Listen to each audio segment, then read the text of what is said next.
You ask Tiger to solve. This deals with linear equations with one unknown. The final result is x equals 5. Let's solve it step by step. Group all x terms on the left side of the equation. Add 5x to both sides. Group like terms.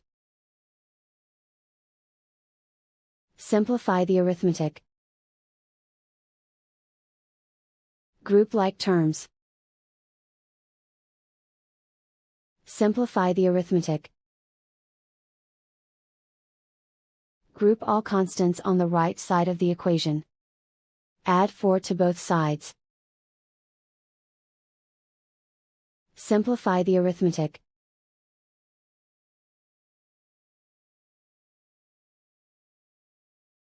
Isolate the x.